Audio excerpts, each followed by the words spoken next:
해드려야 돼요. 한 가지만 교정을 해드린다면 회피 동기가 높아요. 높은 것 때문에 시험 불안이 있을 가능성이 적당히 있어요. 근데 그건 숙달 회피 동기는 아니고 수행 회피 동기 때문에 그럴 수는 있어요. 아까 어느 분이 말씀해 주셨는데 이건 잘 짚어내신 것 같아요. 요게 시험 불안에 미치는 영향이 있죠. 상관관계 분명히 있습니다. 얘는 자기효능감 시험 불안이랑 상관관계가 높아요. 자기효능감이 높은 아이들은 시험 불안이 낮을 거예요. 자신이 있으니까. 수행 접근 동기가 높다. 그러면 시험 불안이 있을 가능성이 있죠. 점수에 대해서 욕심이 있으니까. 정리하자면 수행 동기는 동기 자체가 퍼포먼스랑 연결이 돼 있어요. 퍼포먼스는 당장 내가 어떤 과정을 딱 거쳤을 때 점수가 어떻게 나오는가. 이게 중요한 거예요. 동기가 높다는 뜻은 이 점수를 가지고 내가 써먹을 때가 있는 거잖아요. 칭찬을 받기 위해 써먹거나 혼나지 않기 위해서 써먹거나. 그러니까 이 점수가 목적이 있어요. 근데 그 목적을 도달하지 못했을 때 느끼는 불안감이라는 게 있겠죠. 그게 시험 불안 형태로 나타나는 겁니다. 그러니까 그렇게 연결이 되겠죠. 자기효능감이 높으면 대체적으로 시험 불안도 낮아지는 게 맞아요. 일반적으로 봤을 때는. 근데 그렇지 않은 케이스도 많습니다. 왜냐면 다른 것들을 우리는 전혀 안 봤기 때문에 알 수는 없어요. 하지만 얘가 높다라고 본다면 높게 보일 만한 요인들이 있죠. 수행의 비동기. 낮다라고 본다면 있죠. 얘 때문에. 두 개가 만났으니까 그냥 보통일 가능성들도 있죠. 이 세 가지 다 여지를 두고 나머지 것들을 좀 볼게요. 이 세 가지를 여지를 둔 다음에 그러면 자기효능감이 높아요. 동기도 없진 않아요. 있긴 해. 그러면 얘가 실제로 공부에 대한 태도는 어떤지 궁금할 수 있잖아요. 아니 저렇게 공부에 대해서 자신감이 넘치는데 그럼 공부 잘하나? 또 봐야 되고 성적 보면 되겠죠? 아까 성적 좋다라고 말씀해 주셨으니까 여기까지 패스.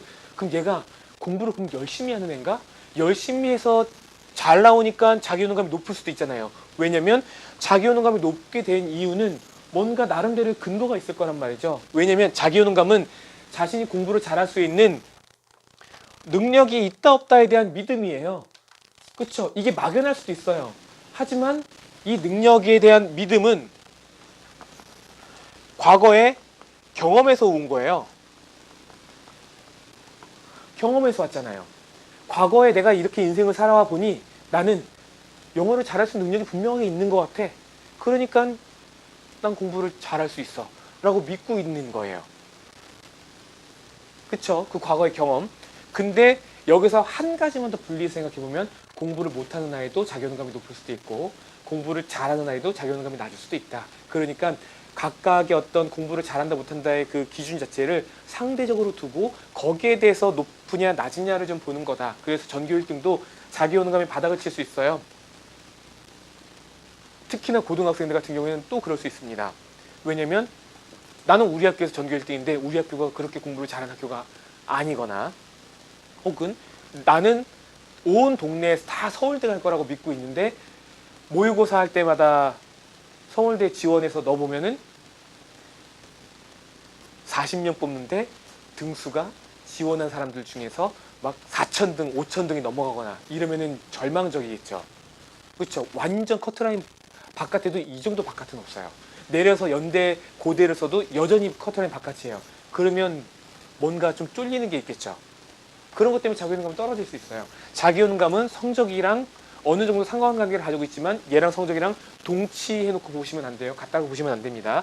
그러니까 이런 요인들 때문에 시험 불안은 높을 수도 있고 낮을 수도 있고 이런 자기효능감과 목표 지향성 때문에 얘가 실제로 공부를 얼마나 성실하게 열심히 하고 있는지 주의 집중을 잘하는지 예습 복습 잘하는지 학습 전략은 좋은지 공부를 되게 효율적인 방법으로 하는지 안 하는지까지 보려면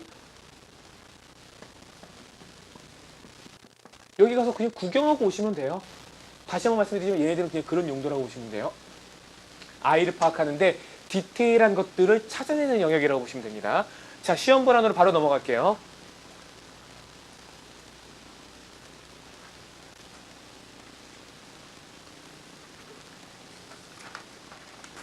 자, 보시면 시험 불안이 나타났다 안 나타났다 그러죠? 보시면 시험 준비하는 도중에서는 시험 불안이 그래도 한 일반적인 아이들이 갖고 있는 수준만큼 나타나요. 시험 도중에는 오히려 현저하게 떨어집니다. 딱 이것만 봤을 때 얘는 지가 지금 결과가 어떻게 나올지 알고 많이 내려놓는구나 라는 거겠네요. 준비할 때는 점수 때문에 걱정이 좀 되긴 하지만, 다소 걱정이 되긴 하지만, 시험을 딱 들어가는 순간 이제는 예측이 되는 거죠. 그리고 그 예측이 대체적으로 얘가 생각한 거랑 크게 다르지 않았을 가능성이 있어요. 그렇다는 뜻은 얘가 자기가 현재 점수를 어느 정도 맞을 거다라는 그 예측하는 정도가 기존의 어떤 경험에 비춰봤을 때 꽤나 이 정도 점수 나올 줄 알았어, 이렇게 생각하는 범주 안에 들어갔던 경험들이 있었던 거예요. 그러니까 오히려 차분해지는 거죠. 그럴 가능성이 있다는 거예요. 꼭 그렇지는 않을 수도 있습니다. 만약에 그렇지 않은 상태에서 차분해지는 건 그냥 시험 문제를 딱 만났을 때 아이들이 이제 오케이 한번 해보자 하고 호전적인 거예요. 문제에 대해서 도전적인 과제들을 만났을 때 뭔가 부딪혀보고자 하는 이런 호전적인 성향들 있잖아요. 한번 해보자 이런 마음이 있을 수도 있어요. 그런 여러 가지 것들이 사실은 복합적으로 영향을 미쳤겠죠. 그 다음에 정서적 요인 괜찮아요. 식은땀 나거나 머리가 하얘지거나 이런 경험들 별로 안 합니다. 그런데 결과에 대해서는 다시 살짝 튀어나오는데, 이 정도 결과에 대해서 약간 신경을 쓰이는 정도는 적절한 스트레스라고 봐요. 이 정도 선이 되게 건강한 상태의 시험에 대한 스트레스 정도라고 보시면 됩니다. 이 범주 안에 머물러 있으면. 근데 이 친구는 지금 어때요? 대체적으로 그거 따르고 있죠. 시험 공부하는 동안에만 신경을 조금 더 많이 쓸 뿐. 그리고 일반적 요인, 다른 교과목에 대해서 시험 불안이 높다. 그러니까 얘가 가지고 있는 시험 불안은 일반적으로 그냥 시험 전반에 걸쳐 있는 시험 불안이 영어로 옮겨왔을 가능성이 높다고 보는 게 조금 더 합리적이지 않을까 싶어요. 그렇다는 얘기는 얘가 아까 공부를 잘하는 아이다라고 이야기를 해줬으니 그걸 가지고 판단한다면 이 시험 불안은 시험에 대해서 체화된 인지가 일어나 버렸다. 체화된 인지는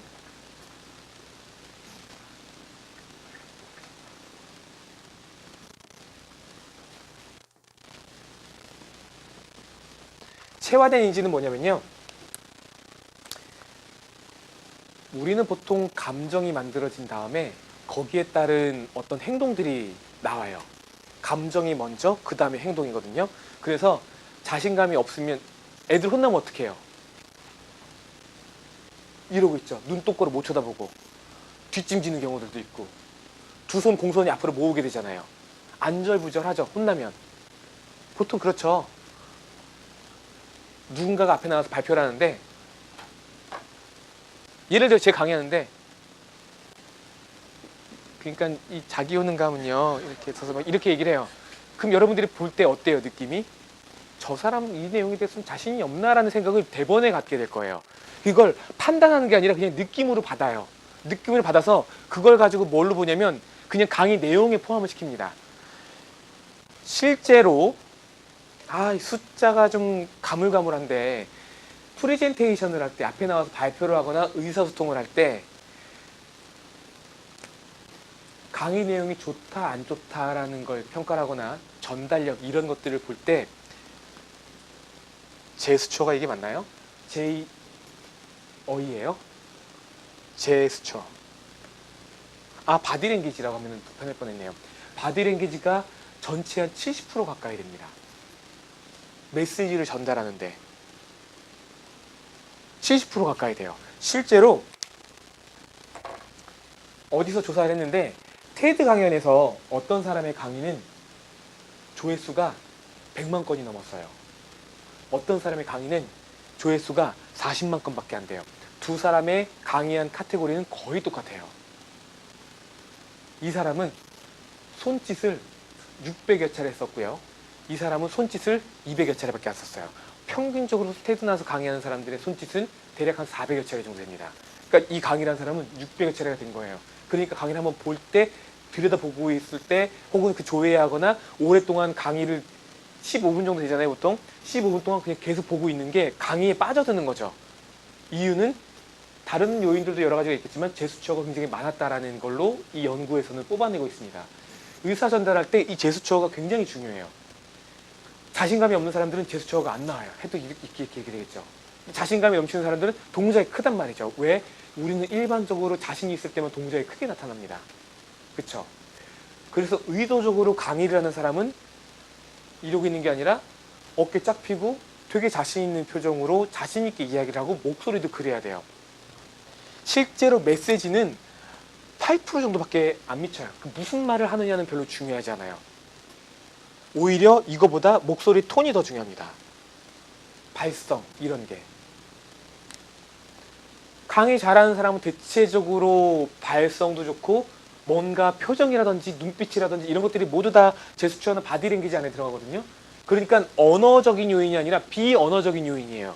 음성도 들어가기 전에 여기서 뿜어내는 눈빛이라든지 이런 것들 있잖아요. 눈빛 꽉 하면서 진짜 그렇잖아요 라고 이야기를 했을 때 거기서 느껴지는 이 모든 것들이 실제로 의사를 전달하는데 굉장히 강한 영향을 미친다 라는 거죠. 이거 지금 제가 이 얘기 왜 알고 있죠?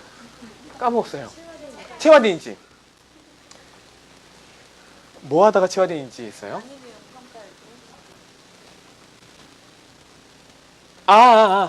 시험이 이제 다시 네. 너무 멀리 돌아왔네요. 체화된 인지는 그래서 보통 우리가 특정한 감정을 갖게 됐을 때 특정한 포즈를 취하거나 특정한 표정을 취하거나 이렇게 돼요. 그걸 반복하다 보면은 그 상황에 가서는 자동적으로 그게 나오는 거예요. 그걸 역으로 이용하는 거예요. 그래서 강의를 할 때 이렇게 해야 돼. 뭔가 좀 제가요 막 이러시는 분들 계시잖아요. 막 이렇게 막 안절부절 하시는 분들이 있어. 특히나 여학생들 걸어 나올 때부터 다르죠.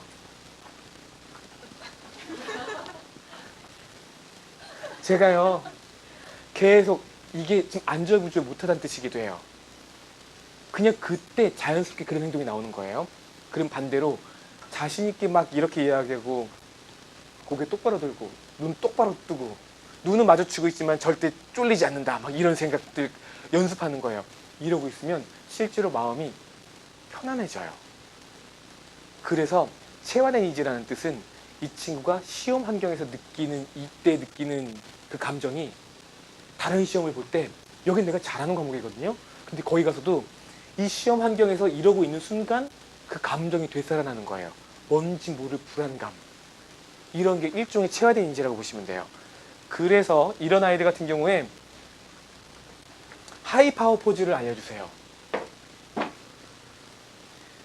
시험 시작하기 전에 5분 전부터 하이파워 포즈를 취하는 거예요. 발음이 좀 구려서 그렇지 이해는 되시잖아요. 영어예요. 하이파워 포즈. 혹시 원어민처럼 발음하시는 분 계신가요? 하이파워 포즈 한번 발음 한번 해주세요. 듣고 싶네요. 하이파워 포즈 똑같네. 제가 이게 아니에요. 아니 농담이에요. 네. 어떤 포즈냐면 내가 가장 편안할 때 취하는 포즈를 하면 돼요. 언제죠? 집에 소파에서 일요일날 낮에 혼자 있는 거. 이러고 있는 거예요. 이러고. 이런 포즈는 정말 안전하고 마음이 편할 때 나오는 포즈잖아요. 혹시 고양이 키우시는 분? 강아지. 얘네들이 긴장이 완전히 풀어져 있을 때 완전 릴렉스한 상태에서 어떻게 돼 있어요? 배 내놓고 막 이러고 누워 있잖아요. 가끔 그런 사진 보시죠. 얘는 진짜 마음이 세상 편안한 상태예요. 만약에 얘가 외부의 사람이 오는 순간 이러고 누워있다 어때요? 응? 딱 이런 다음에 바로 뒤집어 누워가지고 언제든지 어디로 뛰어갈 수 있는 포즈를 취하고 있어요. 도망갈 수 있는. 공격을 하거나 도망갈 수 있는 포즈를 반드시 취합니다. 이게 그냥 그런 거예요. 그냥 본능에 의해서 나오는 거죠. 살아야 되니까. 근데 집주인만 있고 그냥 막 이러고 있어요. 그러면은 세상 늘어져가지고 막 이러고 있거든요. 원래 고양이들이 약간 그래요. 그래서 식빵 자세라고 하거든요. 앞발을 이렇게 넣어요. 넣어서 이러고 앉아 있어요. 이렇게 앉아 있으면 움직이려고 하면은 발 꺼내고 그 다음부터 뛰어가야 돼서 이 어떤 상황에 닥쳤을 때 반사적으로 튀어나온 행동 자체가 되게 느릴 수밖에 없어요. 근데 이러고 있다는 얘기는 얘가 지금 마음이 편한 거예요. 잘해갖고 그냥 눈도 감았다 떴다 해서 골골거리다가 나중에 엎어집니다. 이제 그 단계들이 있거든요. 그래서 저런 하이파워 포즈를 취하면 원래는 저게 마음이 편한 상태에서만 나오는 건데 저 자세를 5분 정도 내가 하고 있잖아요. 그러면 마음이 역으로 편안해져요. 그러니까 특정한 포즈에 감정이 붙어버린 거예요. 시험 전에 5분 전에 시험 불안 높은 아이들에게 이거 연습시켜 주세요. 그리고 아이가 이거를 믿게 해주려면 실제로 한번 해보게 하는 거예요. 늘어져 있으라고. 그럼 실제로 아이들 되게 잘 늘어지고 막 자기네들끼리 막 웃어요. 그러면서 긴장이 쫙 풀려요. 그러면서 실제로 아이들이 지금 마음이 얼마나 편안해지는지를 잘 느껴보라고 해요. 그러면 좋습니다. 그러면 시험 불안 컨트롤 가능해요. 아주 이게 강력하기는 합니다. 진짜 그냥 발표하는 사람도 무대 앞에서 강연하는 사람도 항상 무대에 올라가기 전에는 아주 익숙한 자리가 아니면은 여러 가지 신경이 쓰이거든요. 저는 여러분들이랑 이제 이런 강의를 하거나 이렇게 되면은 아무런 신경이 안 쓰이죠. 왜냐면 아무런 긴장이 안 되잖아요. 늘 봐왔던 사람들이고 늘 했던 내용이고 늘 강의를 했던 공간이거든요. 근데 완전 다른 데 가서 새로운 사람들이랑 이렇게 이야기를 하는 자리면 조금 긴장이 되는 포인트들이 있을 수 있어요. 실제로 아직도 긴장이 되는 상황들도 있고. 근데 올라가서 마이크를 잡고 첫 마디를 어떻게 떼느냐 긴장이 되지만 말을 하다 보면 이제 긴장이 완전히 다 풀어지죠. 이 또한 체화된 인지예요. 마이크를 들고 이야기를 1분만 하잖아요. 그러면 머릿속에 아무 생각도 안 들어요. 그냥 내가 아는 얘기만 신나게 해야지라는 생각밖에 안 들어요. 자, 이 친구 지금 시험 불안 어때요? 뭐 그냥 일반적 요인이랑 이 정도. 그래서 적당히 양쪽 끝만 살짝 높고 나머지 부분들은 뭐 낮거나 그냥 안정적인 상황이에요. 그렇죠? 그러니까 얘랑 서로 적절하게 충돌을 해서 어느 정도 상쇄가 된 것처럼 보이기도 합니다. 왜냐면 관계적 요인이 없어요. 그러면 얘가 수행회피 동기가 이 정도 나오는 건 그냥 일반적으로 보통의 아이들이 갖고 있는 일반적인 심리예요. 아, 내가 점수 안 나오면 엄마한테 좀 잔소리 좀 들을 텐데 그냥 이 정도 생각인 거예요. 그게 공포스럽거나 그게 시험 불안에 아주 부정적인 영향을 미칠 정도는 아니라는 거예요. 오히려 나머지 부분들은 굉장히 긍정적이죠. 이런 것들은 왜 그래요? 오히려 얘가 자기효능감이 높다 보니까 처음에는 그래도 점수를 좀 더 잘 받고 싶은 마음이 없지는 않지만 왜냐면 수행 접근 동기가 아예 바닥친 건 아니거든요. 적절하게 한 50% 선에서 유지하고 있잖아요. 보통의 아이들이 점수에 대해서 욕심을 갖고 있는 것처럼 얘도 그냥 그 정도예요. 그러니까 그 정도 선에서 요번에 좀 잘 보긴 해야 되는데 이 정도 생각인 거예요. 그렇죠? 왜냐면 요 안에 들어가 있으니까 요 안에. 네. 대충 어떤 아이인지는 파악이 되셨죠? 이 정도만 봐도. 그럼 여기에서 이제 몇 가지만 더 간단하게 한번 살펴볼게요. 딱 여러분들은 여기까지만 이해하시고 이만큼만 가지고 상담을 하시되 여기에서 양령을 더 칠 거면 MSG 이걸 넣으실 거면 학습 전략 들어가서 한 꼭지 한번 봐주세요. 얘가 공부한 것 중에서 어떤 전략을 못 쓰고 있는지 그냥 그거 탁 꼬집어내가지고 그렇게 이야기를 해주면 돼요. 예를 들면 아까 볼게요. 그냥 이거는 이 친구의 응답한 게 없기 때문에 그냥 본다면 학습 전략이니까 3-1에서 3-17번까지예요.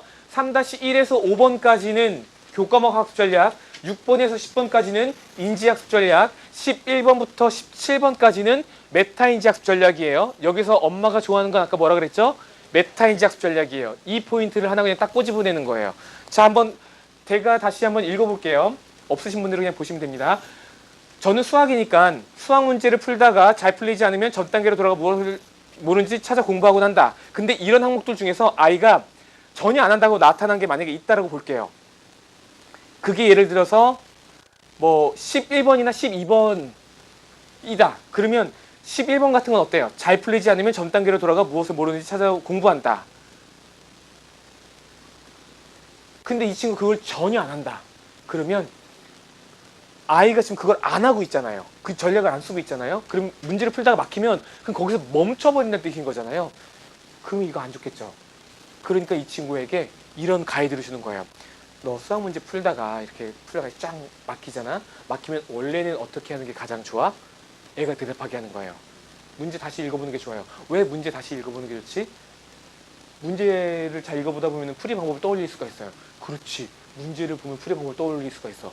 만약에 그렇게 떠오른 방법들을 맨 처음부터 이렇게 한번 생각해 봤으면 어땠을까? 그러니까 문제를 처음 풀기 전에 어떻게 풀면 이 문제가 풀리겠다라고 생각해 보면 어떨 것 같아? 좋을 것 같아요. 이 질문에 그건 좀 아닌 것 같은데 우리 얘기하는 애들 없을 거 아니에요. 그냥 그렇게 누가 봐도 바람직한 방향으로 질문을 유도하는 거예요. 근데 너 앞으로 문제 풀 때 조금 어려운 문제 만나면 이렇게 한번 해봐봐. 그러면 풀릴 수 있는 문제들이 제법 많을 거야. 왜? 너는 잘하니까. 내가 봤을 때 너는 그런 거 충분히 잘할 것 같아. 선생님은 애들 많이 봐가지고 딱 보면 딱 알아. 넌 잘할 것 같아. 못한다고 하면 진짜 못해요. 잘한다고 한다고 잘하는 거 아니에요. 하지만 잘한다고 해야 1%의 확률이라도 우리가 경험해 볼 수 있어요. 100번 시도하면 한 번은 되겠죠. 근데 못한다고 하면 아예 안 해요. 그러니까 또 잘할 것 같아. 잘할 것 같아. 안 될 때도 많을 거야. 근데 되는 문제들이 한두 문제씩 튀어나올 거야. 그러면 그런 문제들을 가지고 어떻게 풀었는지를 자꾸 생각을 이렇게 해봐. 그러면 나중에는 딱 봤는데 풀다가 막힌 문제 뒤로 돌아가서 다시 풀어보기 시작하면 풀리는 문제들이 점점 많아질 거야. 그럼 넌 나중에 수학 진짜 잘하게 된다. 너는 그러면 아주 개념 공부 조금만 해도 나중에 문제 해결 능력이라는 게 생겨서 진짜 잘하게 된다. 이렇게 얘기해주면은 동기가 갖춰져 있는 아이들은 어떻겠어? 이런 얘기 들으면 뭔가 불끈한 마음이 있겠죠. 가슴속에 뜨거운 게 확 자극이 된단 말이죠. 그걸 옆에서 엄마가 보고 있을 거 아니에요. 느낌 있지 않아요? 이런 거? 어느 원장님이 이런 상담을 해주겠어요. 그쵸? 근데 우리가 그냥 막연하게 상담하는 게 아니라 데이터에 근거해서 하잖아요. 그쵸? 이게 힘이거든요. 이 질문지만 가지고 상담해도 상담 충분히 좋아요. 근데 믿을만 해야 될 거 아니에요. 원장 선생님이 그냥 그렇게 막 이야기하는 거랑 이거 표 보여주면서 이야기하는 거랑 다르단 말이죠. 그래서 표는 그냥 엄마한테 이 내용이 굉장히 객관적으로 측정된 통계의 결과다라는 걸 보여주기 위한 용도가 절반. 그리고 나머지 절반 중에 45%는 있어 보이는 용도예요.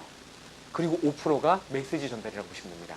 메시지는 이것만으로도 충분해요. 그리고 메시지는 여기에 있는 수많은 결과들 중에서 이 세 개만 보면 됩니다. 그러면 부모 자녀 의사소통 볼게요. 이 친구 부모 자녀 의사소통은 조금 밑에 가면 나오는데 이렇게 나오죠. 그냥 뭐 이렇다 할 만한 이슈들은 없어요. 이슈들을 사실은 위에서 찾을 만한 포인트가 없었어요. 이 수행 회피 동기가 그냥 50%보다 약간 더 높긴 하지만 보통의 아이들보다 조금 있는 편이긴 하지만 이런 것들은 뭐 통계적 오차까지 고려한다면 그냥 별반 그렇죠. 그러니까 얘가 여기서부터 왔을 것이다, 엄마로부터 왔을 것이다 라는 유추를 하기에도 사실은 이게 좀 약해요. 시험 불안이라도 높으면 관계적 요인이라도 높으면 부모 자녀 의사소통에 뭔가 원인이 있을까 하고 의심을 하고 확인은 해봐야 되는데 그런 의심조차 필요하지 않은 상황이었어요. 지금까지는. 그렇죠? 여기에 이 친구가 동기는 좋은데 공부는 얼마나 제대로 하고 있는가 한번 보도록 하겠습니다. 흥미 낮아요. 자, 흥미가 낮은 이유는 먼저 여기서부터 찾을 수 있어요. 숙달 접근 동기가 높지 않아요. 그냥 평범합니다. 그냥 정확하게 50 옆에 그냥 점 딱 찍어놨어요. 평범해요. 그 뜻은 공부할 때 뭔가 지식을 탐구하는 거에 대해서 아이가 진하게 느끼는 게 별로 없어요. 그러니까 뭐 교과목에 대해서 흥미가 자연스럽게 있기가 쉽지 않겠죠. 그런데 이 친구가 지식을 탐구하는 거에 대해서는 이 정도 느낌이라고 하더라도 흥미는 이보다 더 높을 수도 있고 더 낮을 수도 있어요. 높단 경우는 그래도 학원에서 다니고 공부하는 게 더 재밌는 거예요. 만약에 이게 낮단 뜻은 영어학원이 좀 빡센 모양이죠. 네. 원장 선생님이 느끼는 거랑 아이가 느끼는 거랑 좀 다를 수 있으니까. 네. 이렇게 말씀하셔야 돼요. 엄마가 그렇지 않을 수도 있다라고 이야기했을 때 네가 모르는 뭔가가 있어. 라는 개념으로 메시지를 주셔야 돼요. 네가 아는 게 세상의 전부는 아니야. 꼭 엄마가 특히나 부모 자녀 의사소통 가면은 어깃장 놓는 엄마들이 있어요. 본인은 애랑 되게 의사소통 잘 통한다고 믿는 엄마들이 많아요. 보통 아이가 학생이 얌전, 효자, 효녀예요. 효땡. 효자이거나 효녀이거나 그래요. 그러면 엄마 맞장구 잘 쳐줍니다. 엄마가 말 걸면 대화 잘 받아줘요. 이건 애가 엄마 말을 받아주는 거예요. 얜 자기가 가지고 있는 생각을 엄마한테 얘기 안 해요. 그러고 되돌아보면 엄마가 애한테 뭔가 물어보면 애가 대답은 잘해요. 근데 애가 자기 고민을, 자기 속내를 엄마한테 이야기하지 않아요. 그리고 엄마랑 이야기할 때 차라리 가만히 있는 게 마음이 편하다라고 응답하기도 합니다. 그래서 그런 엄마들에게는 엄마한테 딱 그 포인트를 잡아주셔야 돼요. 아이가 자신의 고민을 엄마한테 먼저 이야기해 준 경험들이 많으신가요? 가만히 한번 생각해 보세요. 지난번에 그 토마스 어학원에서도 이야기할 때 엄마가 자기는 아이랑 너무 대화가 잘 된다고, 애가 얼마나 착한데요, 막 그렇게 얘기를 하는 거예요. 그래서 상담을 하는데 제가 직접 상담을 했거든요. 설명회 중에서 추첨으로 그냥 갑자기 필이 와가지고 여기서 딱 3분만 제가 직접 상담해 드릴게 해가지고 약속을 해버렸어요. 그래서 약속을 지키러 갔죠. 갔는데 그 엄마를 만난 거예요. 애랑 너무 의사소통이 잘 된다고. 오히려 첫째하고는 의사소통이 조금 그런 게 있는데 둘째였었나요? 걔랑 의사소통이 너무 잘 된다고 엄마는 너무 굳게 믿고, 그래서 이상하다 그러는 거예요. 그래서 아이가 이거 어떻게 응답했는지는 모르겠지만 이게 좀 그러다가 검사가 이렇게 엄마가 생각한 거랑 많이 다를 리는 없는데 하고 검사 응답한 걸 봤더니 그런 항목들에 대해서 표시가 나온 거예요. 그래서 엄마한테 물어봤어요. 아이가 먼저 엄마한테 말을 걸어온 적이 많습니까? 아니면 어머님이 아이에게 말을 걸어온 적이 많습니까? 보통은 제가 많이 말을 걸죠. 어머님이 말을 많이 걸면 아이가 잘 받아주죠. 네, 그렇죠. 아이가 어떤 고민 가지고 있는지 어머니가 말을 꺼내기 전에, 물어보기 전에 아이가 먼저 얘기한 적 있어요? 거기서 마음이 탁 막히더니 울기 시작하시는 거예요. 자기는 아이랑 정말 잘 지내고 싶었는데 자기도 모르게 아이가 자기 자신한테 거리를 두고 있는 걸 이제 아는 순간인 거죠. 그러니까 마음이 되게 약해질 수 있잖아요. 속상하셨나 봐요. 네. 막 엉엉 울지는 않으셨어요. 눈물 나서 이렇게 이 정도. 네. 이 친구 이제 공부하는 태도만 좀 볼게요. 학습 태도, 흥미 뭐 이렇게 되죠. 그리고 주입중, 능동적 학습, 이 부분이 조금 안타깝네요. 뭔가 학원에서 시키지 않는 부분에 대해서 잘 안 따라오고 있다는 뜻이에요. 근데 초등학교 6학년인 걸 감안하면 뭐 큰 문제는 없을 것 같아요. 자, 학습 전략을 보면은 학습 전략 낮은 편 안에 셋 다 몰려 있어요. 그리고 이렇게 보면은 요 부분에 대해서는 한번 모니터링을 한번 해보실 필요는 있을 것 같아요. 우리 학원의 영어 프로그램과 여기 나와 있는 질문 항목들이 어떻게 서로 같거나 다른가를 좀 모니터링할 필요가 있을 것 같고, 그런 것들이 우리 학원 철학을 지켜내기 위해서 반드시 필요한 것인가, 혹은 그렇지 않은가, 혹은 이 친구만의 일인가, 이런 것들을 좀 종합적으로 좀 판단해 볼 필요는 있어요. 만약에 재원생인 경우에는 그렇습니다. 만약에 재원생이 아니라 신규생인 경우에는 그냥 기존에 다니고 있던 학원이 이런 부분들을 놓치고 있다라 그냥 툭 까놓고 이야기하는 게 편해요. 그렇게 이야기하면 됩니다. 절대 학원을 디스할 필요는 없어요. 알아서 디스가 되고 있으니까요. 이거 딱 보면 전에 아이가 공부했던 방식들이 보시는 바처럼 학습 전략적인 측면에서 봤을 때는 굉장히 좀 비효율적인 부분들이 좀 덜어 있었던 것 같습니다. 그러면서 예를 들면 공부라는 것은 이렇게 하는 게 좋아요. 그래서 여러분들은 이걸 알고 계셔야 돼요.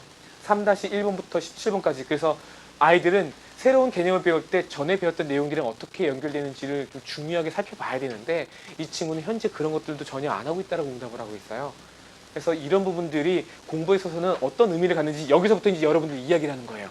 나만의 교육에 대한 가치관, 나만에 대한 교육의 철학, 내가 가지고 있는 영어 교육에 대한 신념, 내가 가지고 있는 방향성, 그래서 내가 풀어낸 어떤 우리 학원의 프로그램, 이런 것들에 대해서 이야기하기 시작해야 돼요. 엄마는 사실 듣고 싶어 했던 게 이거예요. 원래 이 학원 어떻게 가르치나, 그래서 우리 아이 성적 올려주나 안 올려주나. 다시 한번 말씀드리지만 엄마가 원하는 건, 다시 한 번은 아니네, 오늘은 처음이네요. 엄마가 원하는 건 우리 아이의 성적 올려주는 거예요. 여기에 대해서 중요한 건 우리 아이예요. 여기에 대해서 확신을 갖잖아요. 확신을 가지면 이 학원 등록해요. 포인트는 그냥 딱 이거 하나예요.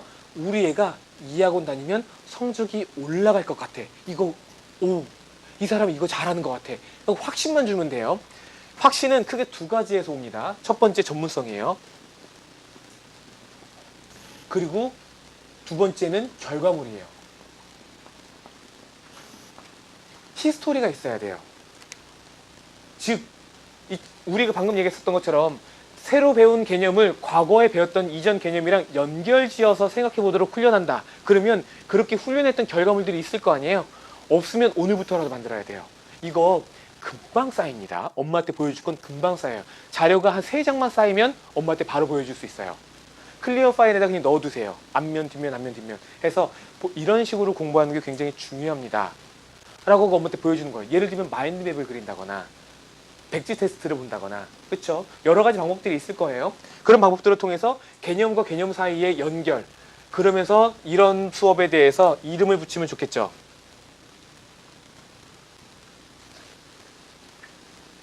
저는 이게 되게 중요하다고 생각해서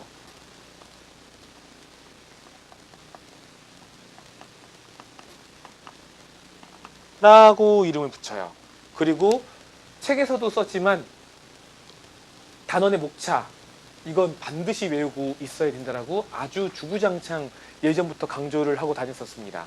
설명회를 하거나 상담을 하거나.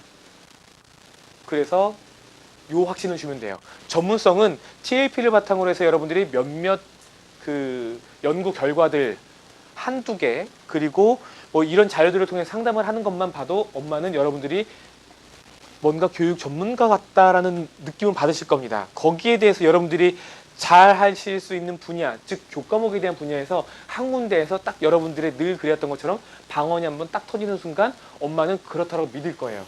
전문성은 확보가 될 거예요. 결과물이 같이 필요해요. 우리가 해봤어야 돼요. 그런 것들을. 근데 생각보다 아이들이 놓치고 있는 영역들이 대부분 다 겹쳐요. 거의 3가지에서 5가지 범주 안에 다 들어옵니다. 그러니까 우리는 일단 한 가지부터 차곡차곡 결과물들을 만들어 나가야 돼요. 아이들의 계산 실수를 잡아내는 방법, 개념을 구조화시키는 방법, 문제를 적용해서 연습시키는 방법, 문제를 서술형으로 꼼꼼하게 푸는 방법, 이런 것들을 하나둘씩 결과물들을 만들어 나가야 돼요. 그리고 그거를 상담실에 반드시 비치를 해놔야 됩니다. 그래서 그냥 그걸 보여주는 거예요. 그리고 절대 우리 학원 다니라고 이야기하는 게 아니라 지금 다니고 있는 학원에서 선생님한테 이런 것들을 좀 해달라고 요청을 하세요. 그러면은 잘해주실 거예요. 제가 늘 하는 이야기 있잖아요. 아마 그 선생님이 몰라서 안 해주는 거지 알면 잘해주실 거예요. 그냥 이렇게 얘기하는 거예요. 학원 옮기고 그러면 다시 아이들 적응해야 되고 선생님들도 아이에 대해서 파악해야 되고, 물론 저희 아이 이런 TLP가 있으니까 그런 속도는 빠르겠지만 뭐 좀 그렇잖아요. 그렇게 얘기해줘야 돼요. 저희야 어머님이 아시는 것처럼 저희야 이렇게 아이를 저는 이런 것들이 중요하다고 생각해서 아이를 이렇게 먼저 마음부터 살펴보고 시작을 하는데, 보통 하고는 어머님들이 여태까지 상담 받아보시면서 이런 상담 처음 받아보시잖아요. 그런 얘기를 대놓고 해야 돼요. 선언해야 됩니다. 그럼 엄마 그럴 거 아니에요. 맞아요. 맞아요 하는 순간 이제 게임 오버예요. 여기서 이제 굳히게 들어가는 거죠. 그러니까 지금 다니고 있는 학원 가급적이면 거기서 더 이렇게 공부하는 게 좋을 수도 있어요. 근데 뭐 문제가 심각해서 정 개선이 안 되면 그때는 어쩔 수 없지만 다시 가서 이런 방법으로 한번 해보시면 아이 분명히 괜찮아질 겁니다. 절대 안 갑니다. 엄마는 무조건 여기 올라 그러지. 오히려 오세요. 저희는 이거 잘해요. 저희 학원에 보내면 저희 이거는 확실히 해줄 수 있습니다. 얘기하는 순간 엄마는 약간 뒤로 물러서요. 오라고 하면 사람들은 무조건 물러섭니다. 자기 결정성이 필요해요. 내가 스스로 결정하고 싶어요. 근데 자꾸 상대방의 결정을 시키는 게 아니라 반대로 이야기를 하면 그 반대로 움직이고 싶어 한다는 얘기죠. 가라 그러면 왜 나 안 가고 나 여기 다닐 건데 막 이런 생각이 이제 오히려 강하게 들기 시작하는 거예요. 엄마가 어차피 이 학원에 다닐지 안 다닐지를 컵이 있으면 딱 반이에요. 어디에 포커스를 두는가, 빈 공간에 포커스를 두는가, 아니면 아직 반 남은 음료에 포커스를 두는가예요. 자꾸 가라 그러면 어때요? 나는 여기 학원에 갈 마음이 절반은 있는데 포커스를 두기 시작할 거예요. 그게 자꾸 눈에 밟힐 겁니다. 근데 오라고 하면 나 좀 고민 좀 더 해봐야 되는데 여기에 포커스가 갈 거예요. 그 순간 무게중심이 밸런스를 잘 잡고 있다가 한쪽 발을 싹 빼는 순간 밸런스가 무너질 수도 있어요. 여러분들 아마 그런 경험들 많이 하셨을걸요? 거의 됐다 싶었는데 결국에 등록 안 되는 이상한 사람들 있죠. 그 사람들이 갈까 말까 얘기 들어보니까 되게 좋은 것 같은데 집에 가서 생각해보니까 약간 아닌 것 같은 그런 경험들도 있거든요. 그래서 그때 그냥 오지 말라 그러는 게 맞아요. 그럼 오히려 오고 싶어집니다. 이게 그냥 아주 일반적으로 사람들이 가지고 있는 그냥 심리, 아주 자연스러운 심리이기 때문에 그냥 자꾸 밀어내는 게 맞아요. 그러니까 저희 웨이팅 있는데요 라고 한다면 더 다니고 싶은 거예요. 맛집에 가서 바로 먹는 게 아니라 줄 서 있으면 어때요? 기다려서들 먹잖아요. 더 가고 싶은 거예요. 다음에는 가고 싶은 겁니다. 요번에 못 간다고 하더라도. 그래서 자꾸 웨이팅 걸어 두시면 좋아요. 자리가 넘치는데 웨이팅을 걸 수는 없고, 그쵸? 교실 3개에는 불이 일주일에 한두 번씩도 안 켜지는데, 그쵸? 네, 안타까워요. 빨리 채워야겠죠? 다음 아이를 좀 보도록 할게요. 지금 55분이라서 원래 예정되어 있는 6시가 이제 5분밖에 안 남았어요. 하지만 이 4개는 빠른 템포로 다 보고 가죠. 네. 어차피 여기 계신 분들 중에 몇 분 정도 예약돼 있었어. 그래요? 아, 그래요. 전화 한 번 해서 한 30분 정도만. 네. 여기 있으니까 특재단으로 넘어갈게요. 특재단 둘 중에 한 명을 만약에 먼저 본다면 누구를 보는 게 좋을까요? 이영섭이요.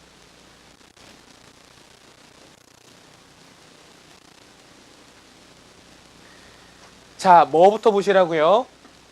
자기효능감. 자기효능감이 어떻죠? 낮아요.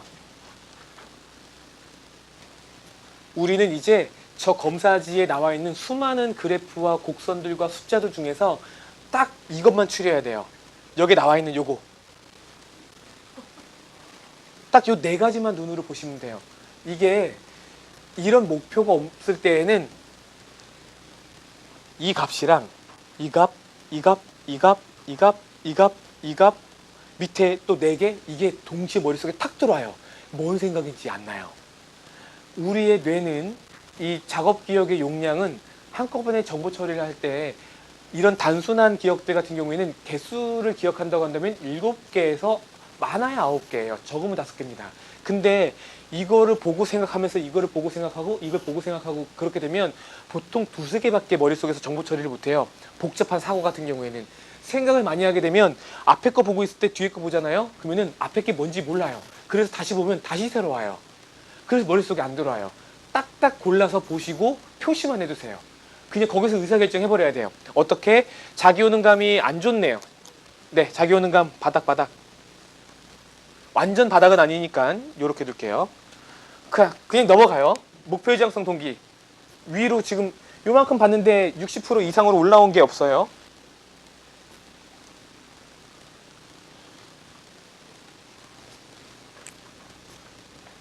완전 바닥에, 그 다음에 약간 낮고, 그 다음에 여기도 완전 바닥이에요. 여기가 숙, 접, 수, 회 이렇게 되겠네요. 여기는 접근이고 여기는 회피예요. 숙달 회피 동기가 그나마 좀 나타나고 있는데 이 정도는 그냥 없다고 보는 게 맞아요. 그냥 이 정도에 대해서 없다고 보는 게 맞지만 경향성만 본다면 아이가 뭔가 좀 그 숙달이 잘 안 됐을 때 오는 불편함에 대해서는 조금 다른 것보다는 좀 더 크게 느끼고 있다. 이런 것들은 전혀 아니다라고 응답하지 않는 이상 이렇게 안 나와요. 얘는 진짜 전혀 아니다 이런 식으로 응답을 했다는 뜻이에요. 아주 강하게 그렇게 이야기를 하고 있죠.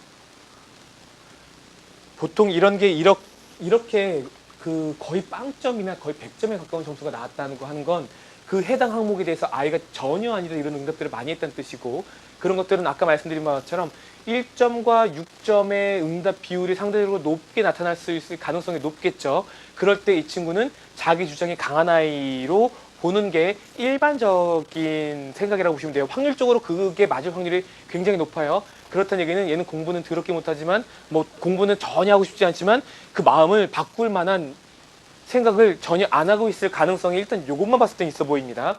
자기 효능감 없죠? 그냥 다 포기해버린 거예요. 그러니까 에라이 모르겠다. 뭐 인생 뭐 그냥 뭐 살다 가면 되는 거지 뭐 이런 생각을 하고 있을 가능성도 높습니다. 시험분 한번 보도록 할게요. 시험 준비, 시험 도중 이 친구도 시험 때 딱 들어가는 순간 이번에도 망했다. 공부를 안 하니까. 하는지 안 하는지는 아직 몰라요. 점수에 대해서 알 수 없습니다. 시험 준비하는 도중에는 막 시험 때문에 스트레스를 받기는 해요. 하지만 시험 현장에 딱 막상 당일날 학교 딱 가면 이제 애가 오히려 차분해지는 거예요. 정서적으로 아주 안정적입니다. 심장이 뛰지도 않아요. 식은땀도 안 나요. 결과적 요인 점수